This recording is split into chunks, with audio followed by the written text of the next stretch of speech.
보시고요.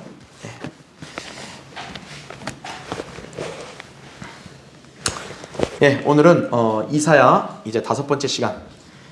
자, 이제 메시아께서 이스라엘을 회복시키고 이제 천년 왕국을 수립하신다는 그 예언의 말씀들을 우리 한번 살펴보려고 합니다. 사실은 이 이사야는 제가 늘 지금부터 강조하지만 메시아와 그분의 왕국을 강조합니다.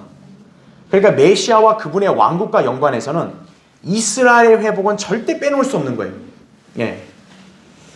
그래서 오늘날 이 대다수 교회들이 왜 엉터리냐면 이스라엘의 회복을 믿질 않아요. 문자 그대로 이스라엘이 이제 영적으로 뿐만 아니라 정치적으로도 회복을 해서 하나님의 백성으로서 천년왕국 때 그 위상을 누릴 거라는, 그렇죠? 그 예언을 믿질 않는 거예요.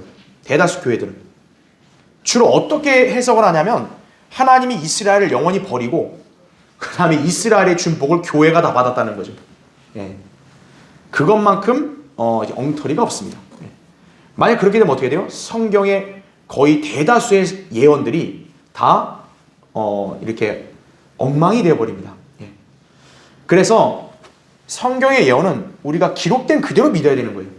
그렇죠? 그러면 이사야서에서 하나님께서 이스라엘을 용서하시고 그대로 회복시키시고 또 그들의 위상을 높여주신다고 말씀을 하셨다면 우리는 그게 그대로 될 것을 믿어야죠. 그렇죠? 자, 이사야서의 말씀에도 역시 메시아는 누구의 메시아예요? 이스라엘의 메시아예요. 그러니까 그분의 백성인 이스라엘을 결코 외면하실 분이 아니라는 얘기죠. 이스라엘이 회복이 되고 그런 다음에 마침내 그분께서 천년 왕국을 이제 수립하시고 통치하실 것이다 라는 것을 여러분이 기억해야 됩니다. 자, 그래서 일단 먼저 교환을 보시면, 자, 제가 시작하기 전에 거기 로마서 11장 26절 27절을 제가 거기다가 여러분의 기록을 해놨죠. 거기 보시면은, 자, 이제 이거 바울이 우리 신약 교회 서신에다 기록해 놓은 건데 이스라엘은 반드시 회복된다라는 거죠. 그래서 거기 보시면 그리하여 온 이스라엘이 구원을 받으리라. 기록된 바 구원자가 당연히 누구겠어요? 메시아겠죠. 시온에서 와서 야곱에게서 경건치 아니한 것을 제거하리라. 이는 내가 그들의 죄들을 없앨 때 그들에 대한 나의 언약이 이것임이라 함과 같으니라. 이렇게 말씀합니다. 구원자가 오시면 어때요? 야곱, 이스라엘에게서 경건치 않은 죄들을 제거하신다는 거죠. 다시 말하면 이스라엘은 죄들이 용서받고 회복된다라는 것을 구약에서만이 아니라 신약에서도 그거를 다시 한번 확증해주고 있는 것이에요. 자, 그러면 지금 이 말씀 로마서 11장 26, 27절 이 말씀은 구약의 어느 구절을 인용한 거냐면 이사야 59장 20절, 21절을 인용한 거예요. 바울이 이스라엘의 회복을 이렇게 확증할 때 여러 구약 성경들 가운데서 이사야의 말씀을 인용했다라는 거죠.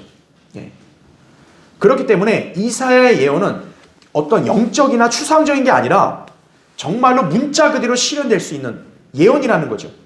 교회 시대까지도 이거를 우리에게 제시했다면 우리 교회 시대 성도도 이걸 당연히 믿어야 된다는 거죠. 그렇죠? 비록 하나님께서는 이스라엘 민족의 죄들을 심판하시지만 그 심판은 회복을 염두에 둔 것이다 라는 거죠. 그리고 이스라엘은 온 세상에 강력한 메시아 왕국이 이제 수립되는 것이다 라는 거죠. 그러니까 이제 명실공히 천년왕국 때 이스라엘이라는 국가는 이제 메시아 왕국이 되는 거예요. 왜냐하면 그 왕국의 왕이 메시아시기 때문에 그런 거죠. 그렇죠? 이 모든 것을 이루실 분이 바로 그들의 메시아이시다 라는 것을 우리가 이제 염두에 두고 이제 본격적으로 살펴보겠습니다. 자, 첫 번째 보세요. 이사야는 처음부터 이스라엘의 회복을 전제로 두고 예언하는데 먼저 시온의 구속을 강력히 말하고 있다 이렇게 했습니다. 그래서 거기 보시면 교환에 시온은 공의로 구속될 것이요 그녀의 회심자들은 의로 구속될 것이라. 이사야 1장 27절에 말씀하고 있는 거예요. 그러니까 이사야는 벌써 어때요? 시작하는 순간부터 이렇게 예언을 하고 있는 거죠. 그렇죠? 그러니까 여러분이 이 말씀을 통해 알아야 될 게 뭐냐면 보통 이제 이건 한번 제가 판서를 좀 할게요. 자, 선지자들이 보통 이제 말씀을 전파할 때는요, 기본적으로 책망을 합니다. 그렇죠? 사실 백성이 하나님 말씀대로 올바르고 의롭게 행하면요, 하나님께서 구태여 그들을 책망하실 이유가 없죠. 선지자들을 보내실 필요가 딱히 없어요. 말씀대로만 잘하면. 왜 선지자를 보내겠어요? 잘못하니까, 죄를 지니까 하나님께서 선지자의 입을 통해 책망하시는 거예요. 그러면 책망을 통해서 뭐가 있습니까? 경고가 있겠죠. 그리고 심판이 있다라는 거죠. 그렇죠. 그러니까 선지서들을 보게 되면 주로 이스라엘이 심판을 받아서 아주 황폐하게 되고 비참하게 되는 내용들이 많이 나와요. 그리고 실제로 역사적으로도 어떻게 되냐면 그게 성취가 됐어요. 일정 부분. 그렇죠. 하지만 중요한 건 뭡니까? 이스라엘이 그냥 심판받고 멸망하는 게 아니라 반드시 하나님 어떻게 한다는 거예요? 이스라엘은 회복을 시킨다라는 거죠. 하나님께서 이스라엘을 심판하시는 목적은 이스라엘을 멸절시키려는 게 아니라 징계죠. 징계. 일종의 징계. 마치 아버지가 아들을 징계하듯이 이스라엘은 그분에게 있어서는 하나의 아들이기 때문에 징계를 하시는 거예요. 근데 이들이 어때요? 회개를 하면, 잘못했습니다, 회개하면 어떻게 되는 거예요? 하나님께서 그들을 용서하시고 회복시켜 주신다는 거죠. 그러니까 선지자들이 전한 예언의 핵심에는 심판도 있지만 반드시 그 심판은 뭐를 전제로 한다는 거예요? 회복을 전제로 하는 심판이라는 걸 아셔야 됩니다. 그리고 더 중요한 게 뭐냐면 이 선지자가 이스라엘과 유다가 심판을 받을 때 심판받고 회복되는 게 이게 과거에 성취된 역사가 아니라 궁극적으로 이건 언제 있을 일이라는 거예요? 바로 대환란과 재림 때 있을 일이라는 거죠, 이게. 그러니까 여러분이 선지서를 읽을 때 이스라엘이 심판을 받아서 막 이렇게 쫓겨나고 황폐화되고 그런 다음에 다시 이스라엘이 위로를 받고 또 회복되고 또 축복 기쁨이 넘치는 그런 내용의 말씀을 보게 되면 이게 과거에 역사적으로 다 이루어졌다 이게 아니라 바로 재림 때 이스라엘의 회복을 궁극적으로 말하고 있는 거다. 여러분이 이렇게 이해하시면 되는 거예요. 그럼 여러분이 선지서들을 읽을 때 그런 구도를 가지시면 명확해지는 거예요. 과거에는 물론 회복된 거 있어요. 유다가 바빌론에서 회복은 됐죠. 하지만 그거는 일시적인 거고 부분적인 거였죠. 그렇죠? 실제 선지서에서 특히 이사야 선지자 말씀을 보면 이스라엘이 받을 영광이요 엄청나요. 그거는 결코 과거 이스라엘 역사에서 한 번도 이루어진 적이 없어요. 그렇기 때문에 이거는 미래의 재림 때 있을 예언이다라는 거죠. 그래서 이사야가 지금 예언한 메시아께서 이스라엘을 이렇게 심판 가운데서 회복시키시는 것은 재림 때 하실 일이다 라고 여러분이 기억하시면 된다는 얘기죠. 그렇죠? 네. 자, 이 구도를 여러분이 아시고 이제 공부하시면 좀 이해가 수월하실 겁니다. 자, 괄호 1번 보세요. 이사야는 예루살렘의 죄가 너무 심해서 창녀라 불릴 정도라고 말을 했어요. 여러분, 창녀는 얼마나 불결합니까? 그렇죠? 네. 지조도 없고 그냥 아무 데서나 불결한 짓, 또 더러운 짓을 다 하잖아요. 그렇죠? 하나님께서 예루살렘, 유다를 볼 때는 그와 똑같은 거예요. 그러니까 이사야는 시작할 때부터 이 유다를 강하게 책망하는 걸 시작을 해요. 이스라엘을. 자, 그런데 책망으로 끝나지 않는다 그랬죠. 항상 뭘 얘기해요? 회복을 얘기합니다. 곧이어 그들의 죄가 용서받고 예루살렘은 다시 의의 성읍, 신실한 성읍이라 불리게 된다고 선포했다라는 거죠. 그것도 언제요? 이사야 1장 26절에. 그러니까 이게 참 얼마나 흥미롭냐면 이사야 1장 있잖아요. 1장 한 장 안에서 책망, 심판, 회복이 다 나오는 거예요. 거기서. 예. 그러니까 여러분이 이사야를 읽을 때는 이게 순서가 이렇다 하지만 여러분이 잘 기억해야 될 게 성경이 모두 이렇게 순서대로만 다 일괄적으로 된 게 아니라 이게 반복이 된다는 걸 아셔야 돼요. 그러니까 어쩔 때는 책망했다 바로 회복이 나오고 다시 또 심판이 나오고 또 회복이 나오고 이게 반복이 됩니다. 그러니까 그거는 예언이 그때그때마다 하나님께서 계시해 준 어떤 그런 순서가 달랐기 때문에 그런 거지 결과적으로 내용은 일관된 거예요. 결국 뭐냐면 책망을 받고 결국 이스라엘이 죄 가운데 있다 보니까 심판을 받고 회개하면 하나님께서 이제 그들을 회복시켜 주신다. 그죠? 이제 회복되면 그들은 번성한다라는 거죠. 예. 그러니까 원래는 이 구도인데 이사야를 읽다 보면은 이게 건너뛰고 다시 예전으로 돌아가 이런 경우가 많다는 거죠. 회복을 얘기했다 또 다시 심판 얘기하고 이렇게 반복적으로 이렇게 왔다 갔다 한다. 이렇게 여러분 이해하시면 됩니다. 예. 그러니까 여러분 헷갈리실 필요 없이 구도는 저렇다. 일단 이렇게 이해하시면 돼요. 예. 자, 그래서 이제 예루살렘이 회복되면 의의 성읍, 신실한 성읍이라 불리게 될 것이다. 그랬죠? 자, 이것은 주님께서 그 이사야 4장 3, 4절에 보면은 심판의 영과 불타는 영으로 시온의 딸들의 더러움을 씻어내시며 그 가운데서 예루살렘의 피를 정결케 하실 때 이루어질 것이며 그러면 그 성읍에 사는 사람들은 거룩하다고 칭함 받을 것이다. 이렇게 기록이 나옵니다. 예. 그러니까 지금 예루살렘은 불결해요. 그 예루살렘 거민들도 하나님 보실 때는 불결하고 더러운 죄인들이에요. 하지만 메시아께서 와서 그들의 죄들을 용서하시고 회복하시게 되면 이제 예루살렘은 신실한 성읍, 거룩한 성읍이 되는 거예요. 그러면 그 성읍에 사는 유대인들도 어떤 거예요? 거룩하다고 칭함을 받는 거죠. 그렇죠? 자, 그 다음에 괄호 2번 보세요. 이러한 용서의 개념은 사실 모든 선지서들에서 강조하는 공통적인 사항이기도 하다 이거죠. 그러니까 비단 이사야만이 아니라 뭐 예레미야든 또 에스겔이든 또 다니엘이든 소선지서든 다 마찬가지로 뭐냐면 책망, 심판 그리고 또 회복 이런 거에 다 나온다는 얘기예요. 예.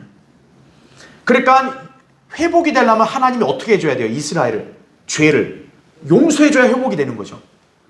그러면 어떻게 해야 용서받아요? 그들이 영적으로 회심을 하면 죄를 회개하면 용서를 받는 거죠.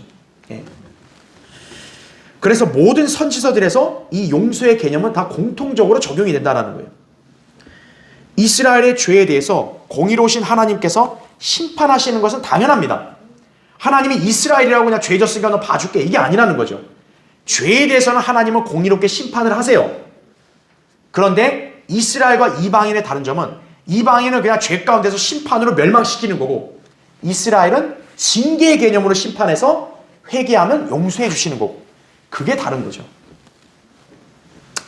자, 그래서 그러면 왜 이스라엘의 죄를 하나님께서 용서하실까요?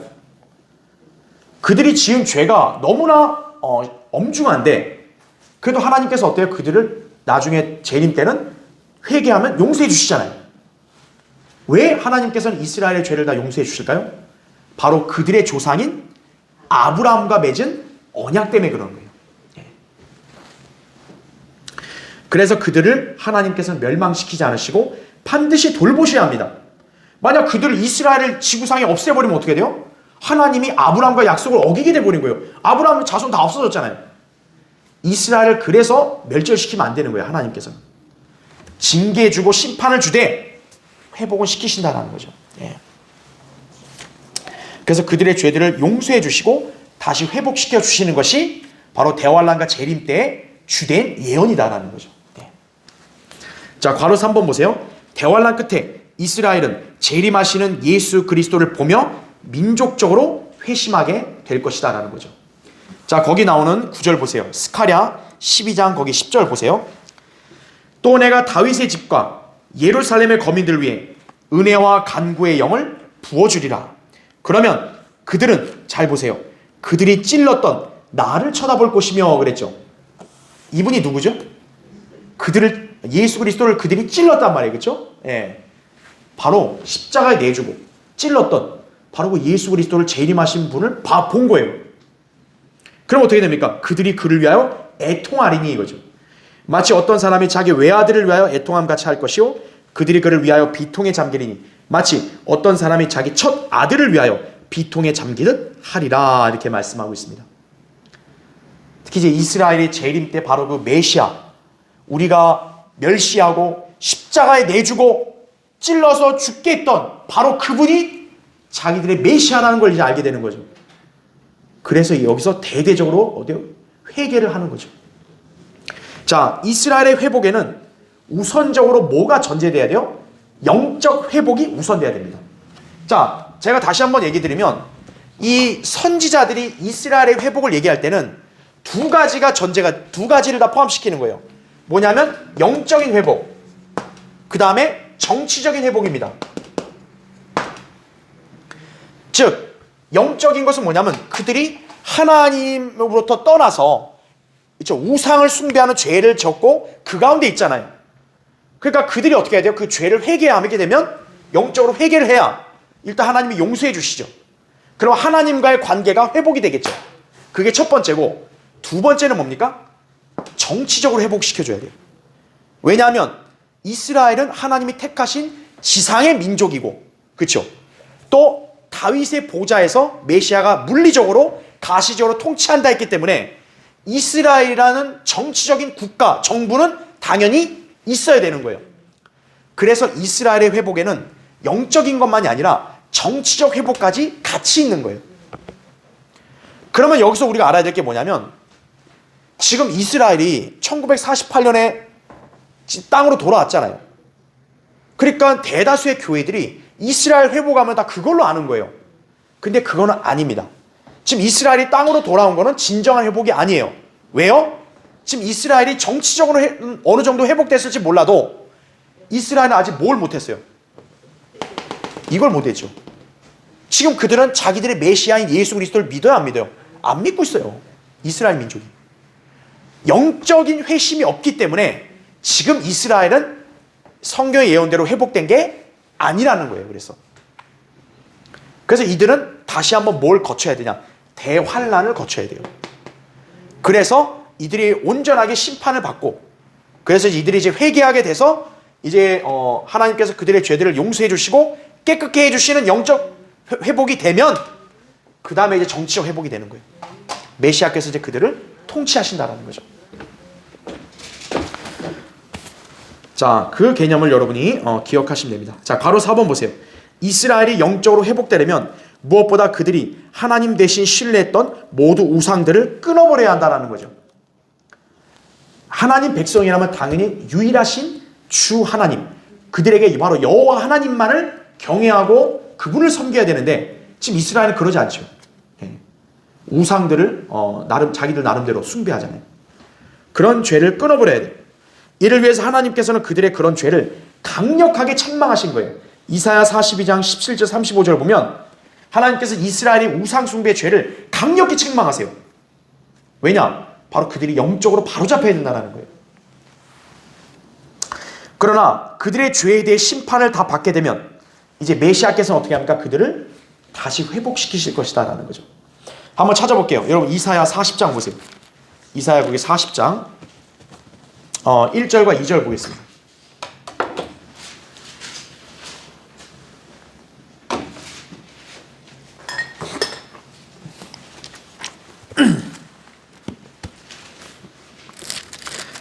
자, 이사야 40장 거기 1절 2절 보세요.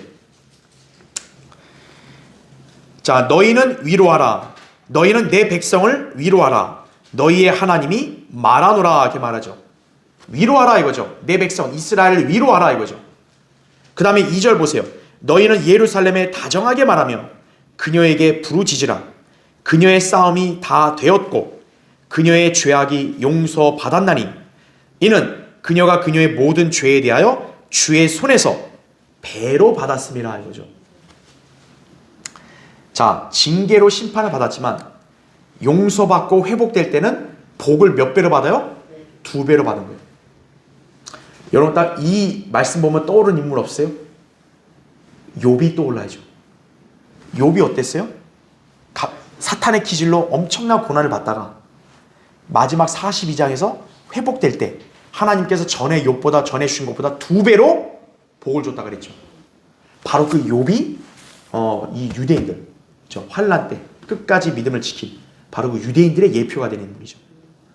그래서 지금 이 말씀도 뭡니까? 바로 재림 때 이루어질 예언이라는 거죠.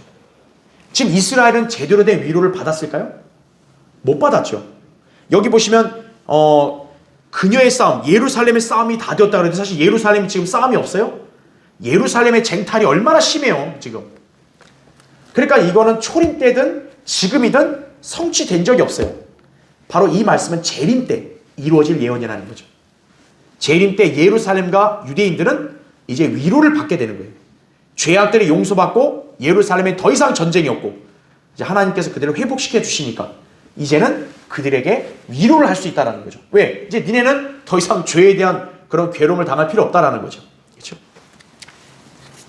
그렇게 보시면 되고요. 바로 5번. 메시아께서는 사방에 흩어진 자들을 불러 모을 것이며 그랬죠. 그러니까 여러 곳에 뿔뿔이 흩어졌던 그런 유대인들을 하나님께서 다시 이제 한 땅으로 모으실 것이라는 얘기죠. 그 다음에 이스라엘을 번성케 하실 것이다 이거죠. 그러면 이제 이스라엘은 슬픔과 탄식이 사라지고 기쁨이 충만할 것이다 라는 거죠. 자, 그래서 거기 이사야 35장 10절 말씀 나오죠. 주의 속량받은 자들이 돌아오리니, 바로 이스라엘이죠. 이스라엘 남은 자들.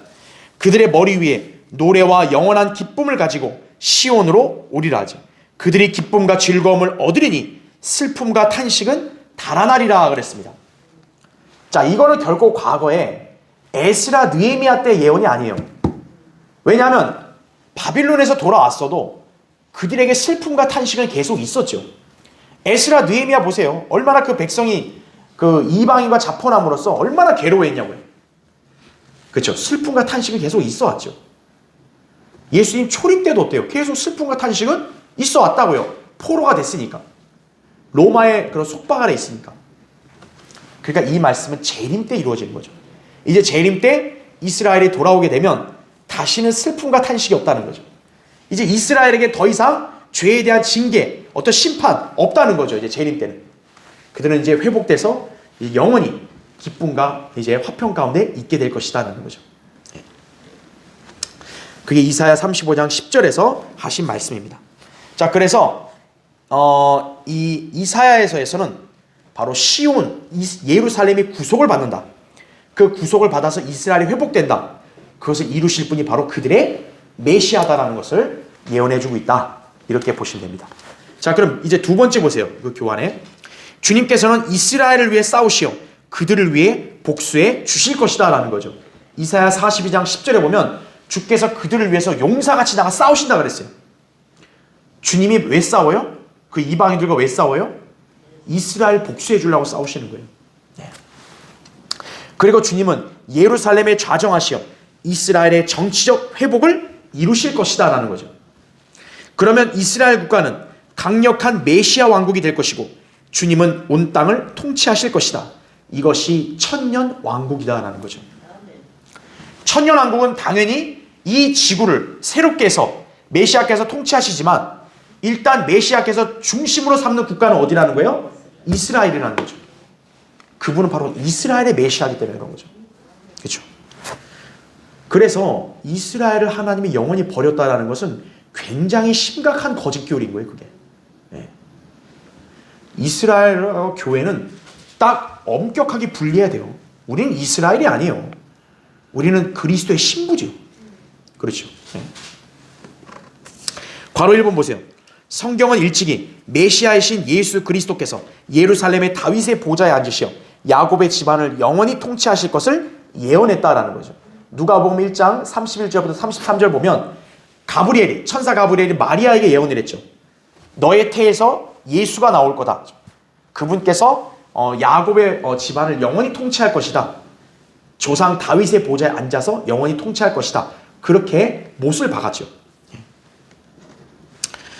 그렇기 때문에 예수님의 초림 때는 예수님은 이스라엘을 통치해 본 적이 없어요. 그러니까 만약에 예수 그리스도가 재림하지 않으시면 어떻게 되는 거예요? 천사 가브리엘이 거짓말하게 된 거예요. 그렇죠?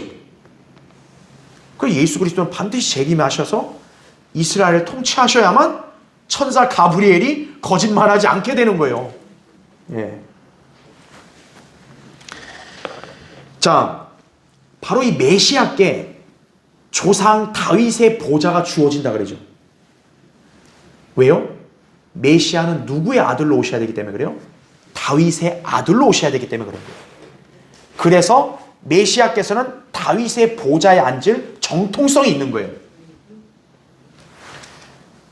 그리고 심지어 구약에서는 다윗의 보좌를 또 뭐라고도 부르냐면 주의 보좌라고도 불러요. 자, 거기 보세요. 그 괄호 1번 밑에 보면 역대기상 29장 23절에 이렇게 나오죠. 솔로몬이 그의 아버지 다윗을 대신하여 왕으로서 주의 보좌에 앉으니 이렇게 나옵니다. 아니 솔로몬 아버지 다윗이 앉았으면 그냥 다윗의 보좌라 그러면 되잖아요. 왜 여기서는 성경에서 다윗의 보좌라고 안 그러고 주의 보좌라 그랬을까요? 다윗의 보좌는 궁극적으로 메시아께서 앉으실 주의 보좌가 될 것이기 때문에 그래요.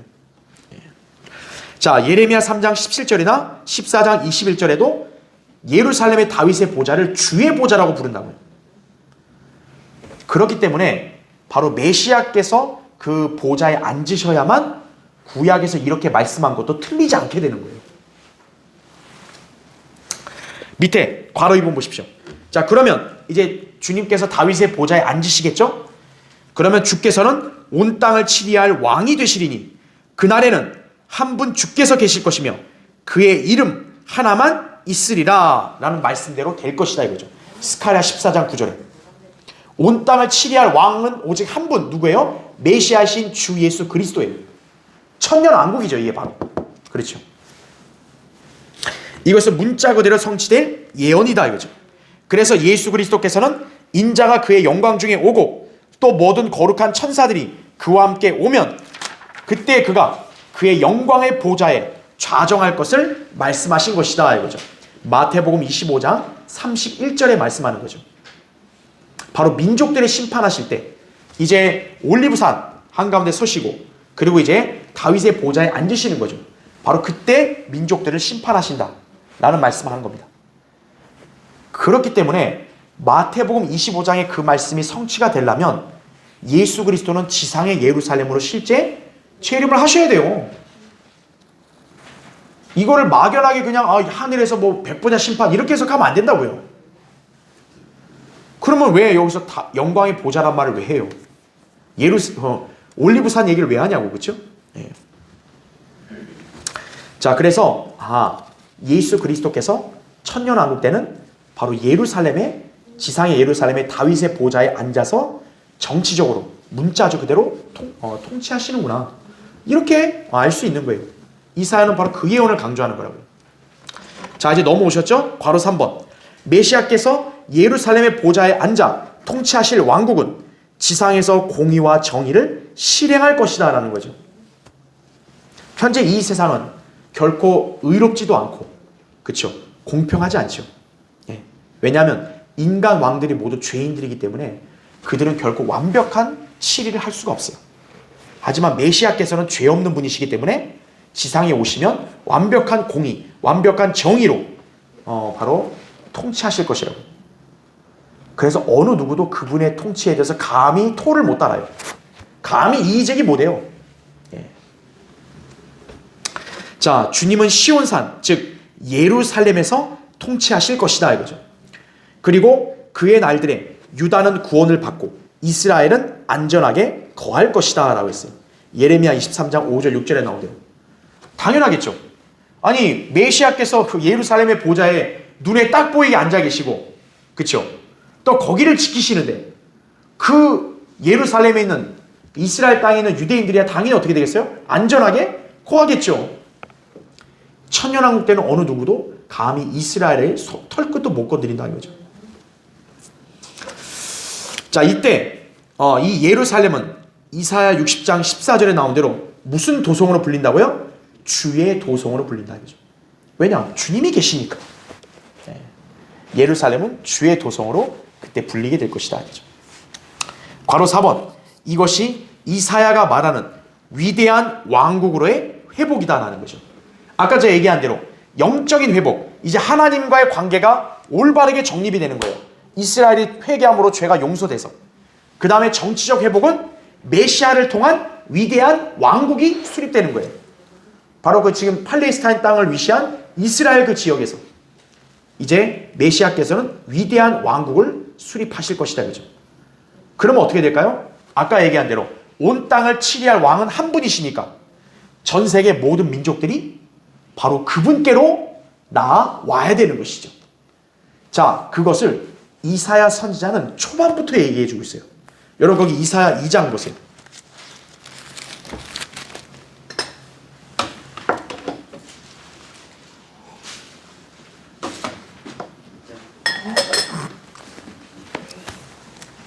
자, 이사야 거기 2장을 보시면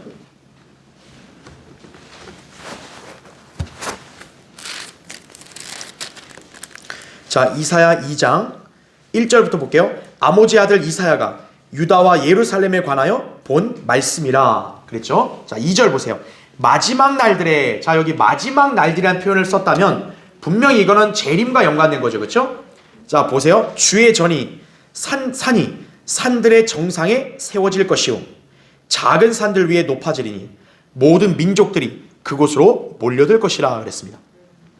주의 전의 산, 바로 시온산을 말하는 거죠. 거기에 지금 보시면 모든 민족들이 어떻게 그쪽으로 모여든대요.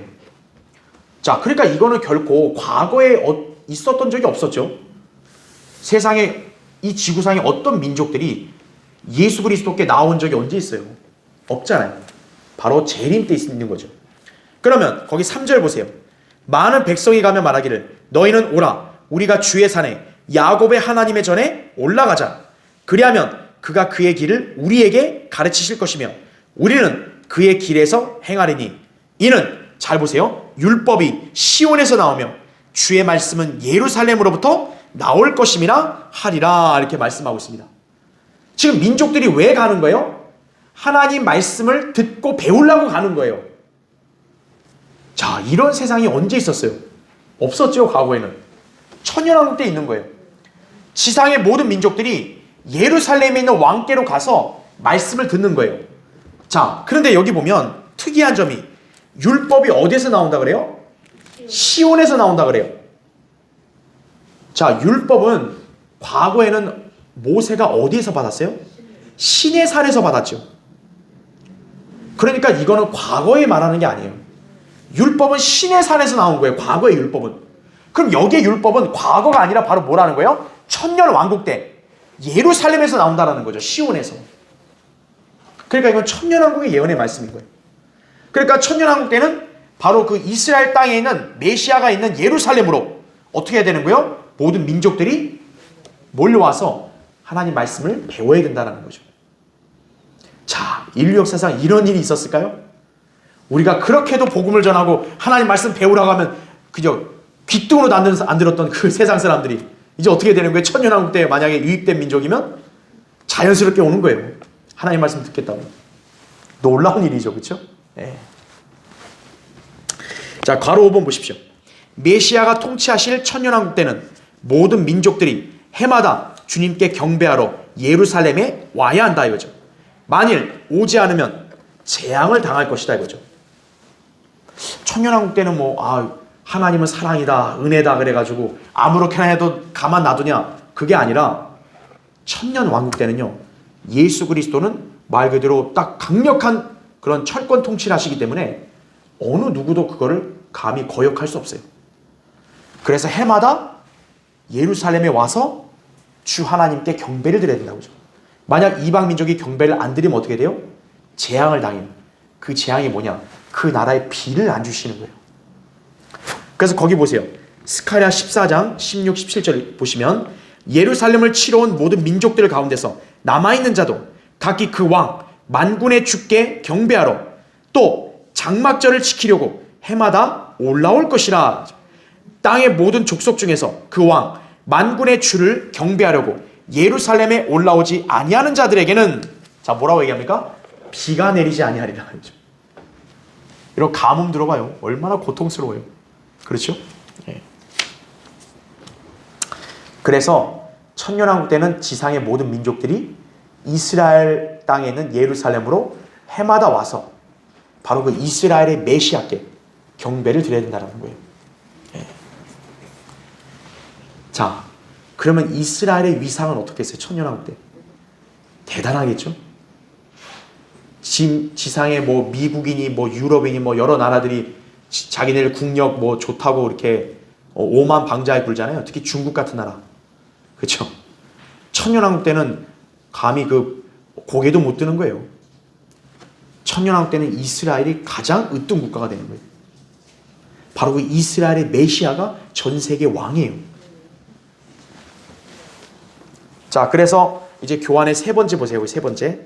이스라엘이 회복이 되면 그때는 사람들이 그들을 거룩한 백성이라 주의 구속받은 자들이라 부를 것이요 또 너는 찾은 자라 버려지지 아니한 성읍이라 불리게 될 것이다 라는 거죠. 이사야 62장 12절 말씀대로. 이제 재림에서 천년왕국 때면 어떻게 되는 거예요? 이제 지구상의 민족들이 이스라엘 보고 이런 보잘것없는 것들, 이게 아니라 너네는 거룩한 민족이다. 그쵸? 너네는 하나님의 구속받은 사람들이다. 이렇게 부러워하고 칭송하는 거예요. 네. 이스라엘은 명실공히 천년왕국의 가장 위대한 시민이 되고, 그죠? 그리고 이방인들은 그런 유대인들 앞에 굴복하며 그들을 섬길 것이다 이거죠. 자, 괄호 1번 보세요. 유대인들은 일찍이 하나님께서 말씀하신 대로 제사장들의 왕국으로서 위상을 회복하게 될 것이다 그랬어요. 여러분 거기 하면 이사야 61장 보세요. 이사야 61장.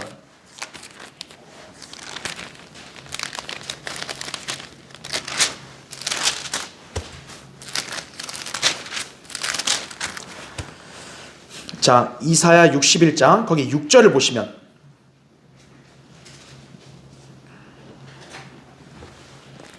자, 이사야 61장 6절. 그러나 너희는 주의 제사장들이라 불릴 것이요 사람들이 너희를 우리 하나님의 일꾼들이라 부를 것이라. 너희가 이방인들의 재물을 먹을 것이며 그들의 영광으로 너희가 너희 스스로를 자랑하리라. 이렇게 말씀하고 있습니다. 자, 여기 보시면 주의 제사장들, 하나님의 일꾼들, 이 말이 나오잖아요. 이거는 우리 교회 시대의 그리스도인들 말하는 게 아닙니다. 왜죠?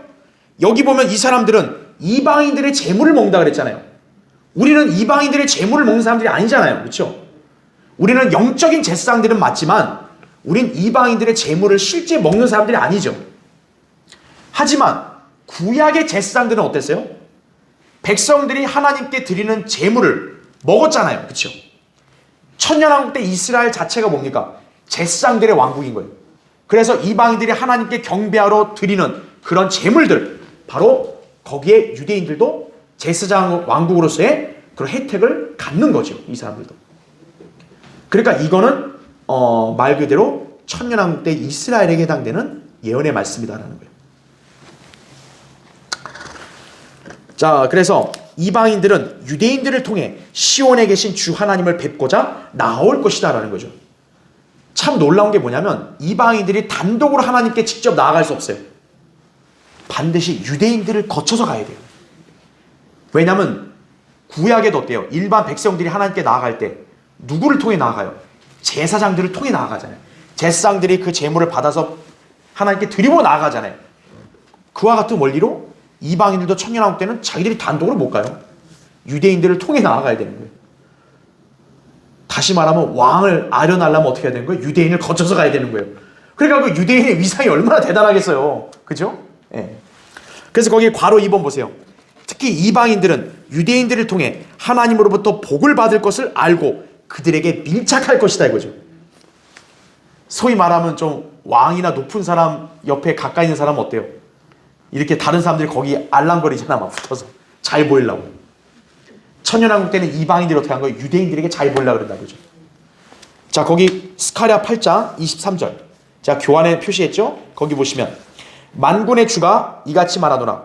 그 날들에는 10사람이 민족들의 모든 언어에서 나와 붙잡으리니, 즉 유대인인 사람의 옷자락을 붙잡고 말하기를 우리가 너희와 함께 가리니 이는 하나님께서 너희와 함께 계심을 우리가 들었음이라 하리라 이거죠. 유대인의 옷자락을 붙드는 거예요. 야, 나 너랑 같이 갈래. 왜? 하나님이 너랑 함께 하는 걸 내가 아니까 나 너랑 같이 갈래. 복을 여기서 같이 받겠다 이거죠. 그렇죠? 네. 유대인들의 위상이 엄청나게 높아지는 거죠. 자, 괄호 3번 보세요.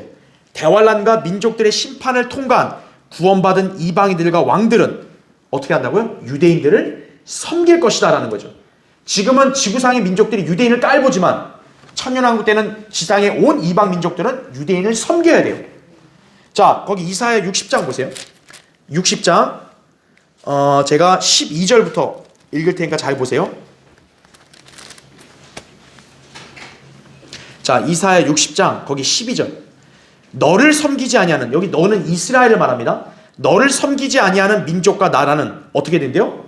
멸망하리니 정녕 그러한 민족들은 완전히 황폐하리라 이거죠. 천년왕국 때 이스라엘이 감히 깔보고 덤빈다. 그럼 멸망하는 거예요. 그 다음에 14절 보세요. 너를 괴롭혔던 그들의 아들들도 몸을 굽혀 내게로 나올 것이며 너를 멸시했던 모든 자들도 다 내 발 아래 엎드릴 것이요 그들이 너를 주의 도성이라 이스라엘의 거룩하신 분의 시온이라 부르리라 이거죠. 이스라엘을 예전에 괴롭혔던 자들이 어떻게 하고 이제 몸을 굽혀가지고 그렇죠? 또 멸시했던 자들이 이스라엘 발 아래 엎드린다라는 거죠. 그러면서 15절 보세요. 내가 버림을 받고 미움을 받았기에 아무도 너를 통과하는 자가 없었으나 내가 너를 영원히 뛰어나게 하리니 곧 많은 세대들의 기쁨이 되게 하리라 이거죠. 이스라엘이 지금도 얼마나 많은 미움을 받고 얼마나 증오의 대상이 돼요. 하지만 천년왕국 때는 어때요? 이제 그런 게 다 사라지고 이제는 아무도 이스라엘을 통과하는 자가 없다라는 거죠. 자, 그래서 거기 16절 너는 또한 이방인들의 젖을 빨며 왕들의 가슴을 빨 것이요 너는 나 주가 내 구주와 야곱의 능하신 분 내 구속주임을 알게 되리라 이거죠. 이건 약간 관용적인 표현이에요. 즉 이방인들이 어떻게 한다는 거예요? 이스라엘을 부양한다는 거예요. 마치 뭐냐면 이 보모, 그 유모나 뭐 엄마가 아기를 먹여서 부양하듯이 이방인들이 오히려 이스라엘을 어떻게 한다는 거예요? 천년왕국 때는 부양해 준다는 거죠. 네. 그래서 이스라엘에게 잘해야 된다라는 거죠. 이게 한마디로 말하면. 그죠? 자, 그렇게 보시면 됩니다. 자, 괄호 4번. 결국 이스라엘은 천년 왕국 때 가장 위대한 왕국으로서 축복을 받을 것이다 이거죠. 거기 이사야 62장 보세요. 62장. 자, 1절부터 제가 읽을 테니까 62장 보세요. 그러니까 지금 이사야 여기 59장, 60장부터는 다 재림에 관한 예언들인데 특히나 여기서 강조되는 건 뭡니까? 이스라엘이 회복된다는 거. 이스라엘이 번성하고 엄청난 위상으로 높아진다는 걸 예언하고 있는 거예요. 그래서 늘 알아야 될 게 뭐냐면 메시아께서 재림하셔서 천년왕국 수립하실 때는 반드시 이스라엘 회복이 전제돼야 된다는 거예요. 이스라엘 회복을 배제한 채 재림을 얘기할 수 없는 거예요. 그래서 거기 이사야 62장 1절 보세요. 시온의 의가 광명같이 나가고 예루살렘의 구원이 등불같이 타기 전에는 내가 시온을 위하여 잠잠하지 아니하며 예루살렘을 위하여 쉬지 아니하리라. 이방인들이 내 의를 모든 왕들이 내 영광을 볼 것이요 너는 주의 입이 명명할 새 이름으로 불리리라. 너는 또한 주의 손에 영광의 면류관과 내 하나님의 손에 왕의 두건이 될 것이라. 내가 더 이상 버리운 자라 칭함받지 아니하겠고 내 땅이 더 이상 황폐한 곳이라 칭함받지 아니하겠으나 너는 헵시바라 내 땅은 뷸라라 불리리니 이는 주가 너를 기뻐하며 내 땅이 혼인하게 될 것임이라 이렇게 말씀합니다. 혼인식이 있을 때 어때요? 가장 기쁘고 즐겁잖아요. 엄청난 잔치죠.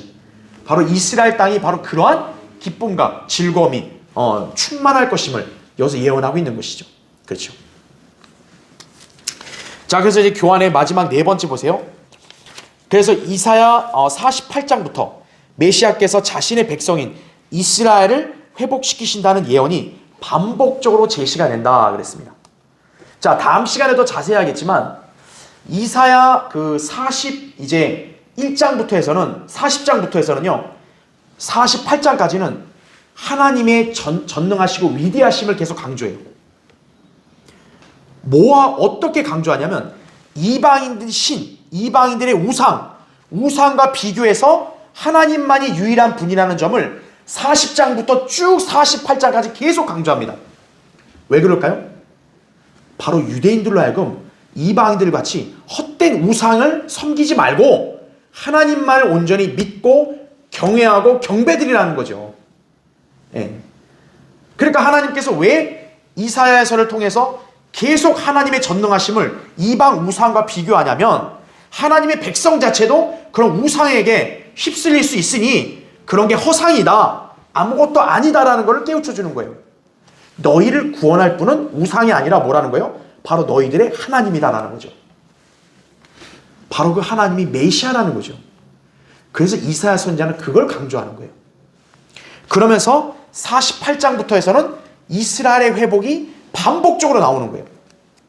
그래서 아까 우리 지금 이사야 60장, 61장, 62장 계속 읽었잖아요. 다 뭐 얘기했어요? 이스라엘이 회복되고 번성하게 된다. 그 얘기를 하잖아요. 그렇게 만들어주는 분이 바로 누구라는 거예요? 너희들의 메시아다라는 거죠. 그래서 이사야 선지서의 그 흐름은 그렇게 여러분 이해하시면 되는 거예요. 자, 그분은 이스라엘의 구속주요, 거룩하신 분이시다 이거죠. 이사야 48장 17절에 나오죠. 또 이스라엘을 풍부하게 먹이실 것이다 이거죠. 이사야 49장 10절에 나오죠. 또 먼 땅에서 돌아오게 하실 것이고 이사야 49장 12절에 나오죠. 또 그들이 돌아올 때 그 땅을 매우 번성케 하실 것이다 이거죠. 이사야 49장 19절 말씀이죠. 회복된 이스라엘은 영적으로 온전해질 것이다 이거죠. 이사야 52장 1절이죠. 또 완전히 구속될 것이라고 2절 3절에도 말하죠. 그리고 하나님의 통치를 받을 것이라고 52장 7절에도 말씀하고 있는 거예요. 자, 이 내용을 다시 한번 한마디로 요약하면 어때요? 이스라엘을 먹이시고 회복시키시는 분은 메시아다. 그들을 돌보시는 분도 메시아다. 그렇죠? 그분만이 전능하신 하나님이시다. 그렇죠? 그래서 그분만이 너희를 회복시켜서 하나님이 약속한 땅으로 데리고 오면 너희를 번성케 해주실 것이다.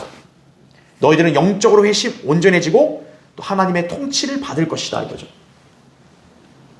그래서 이스라엘의 회복에 관해서 이사야는 바로 이러한 관점으로 예언을 하고 있는 것이에요. 자, 그래서 우리는 이스라엘이 회복된다. 이스라엘이 이제 앞으로 천년왕국 때 제일 국가가 될 거다라는 것을 우리가 허우맹랑하게 얘기하는 게 아니라 이 성경의 예언을 통해 더 명확하게 알 수 있는 것이죠. 그렇죠? 여러분은 이 예언을 그대로 믿을 수 있는 그런 성도들이 되어야 합니다. 그렇죠? 자, 다음 시간에 계속 하겠습니다.